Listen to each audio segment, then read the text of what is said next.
Et ce message-là, c'est pour mes soeurs. Vous devez comprendre qu'une femme n'est réellement femme que lorsqu'elle est dans la maison de son mari. Vous devez comprendre ça, quoi. Parce qu'aujourd'hui, on a tendance à voir des femmes, des filles sur les réseaux sociaux. C'est-à-dire, elle a l'argent, elle se promène. Cette semaine-là, elle est à Dubaï. Cette semaine, elle est en Chine. Elle est en Turquie. Elle se promène seulement. Mais elle n'a pas mari. Et puis, c'est pas que les hommes ne viennent pas, hein. Les hommes viennent. En file à rang.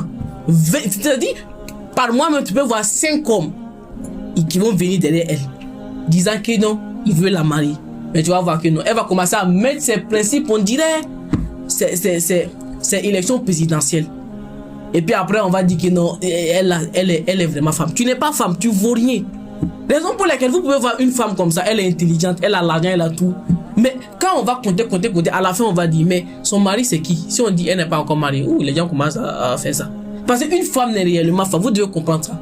Que lorsque tu es dans le foyer, vous devez mettre ça dans vos têtes. Voilà. Je ne parle pas de ceux que Allah n'a pas encore envoyé leur mariage. Allah n'a pas encore dit qu'elles vont se marier tout. Ça arrive. Voilà. On a des sœurs aujourd'hui qui cherchent le mariage. Et puis c'est leur temps qui n'est pas encore arrivé. Mais il y a d'autres sœurs là. C'est pas que le mariage ne vient pas. Hein. Le mariage vient. Mais elle-même, elle rejette le mariage. Et puis elle là, elle pense que non, elle est femme. Tu n'es pas femme. Tu vaux rien. C'est moi, il faut aller dire, c'est moi, elle dit, tu vaux rien. Une femme n'est réellement femme que lorsqu'elle est dans le foyer. Voilà. Quand on compte femme, à la fin, on dit, son mari, c'est qui? On dit, elle n'a pas mari. C'est gâté. C'est gâté. Même aujourd'hui, ça arrive avec nous, aujourd'hui. Voilà. Aujourd'hui, même certains, même peu, nous contacter, même moi, le premier.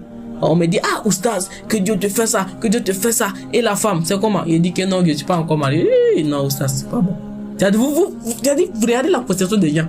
Aujourd'hui, là, tu peux être un grand savant. Tu partages la connaissance comme tu veux. Quand on va citer, on dit que non, mais ça n'est pas marié. Les gens commencent à remuer la tête. C'est comme, moi, j'ai un ami qui a prié Juma un jour dans une mosquée. Et quand il a fini, les vieillards ont commencé à le mettre toi, les imams, là, qu'Allah te fait ça.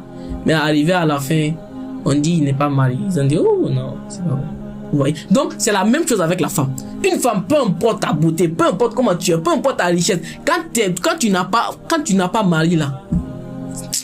Regardez, on va prendre l'exemple de notre mère Khadija radiallahu anha. Regardez, avant qu'elle ne fût mariée au prophète alayhi sallam, c'était comment? Mais après qu'elle s'est mariée avec le prophète là, c'est devenu comment? Voilà, prenez l'exemple sur elle. Qu'Allah fasse de Dieu quand elle s'est depuis qu'elle a nous guidé sur notre chemin.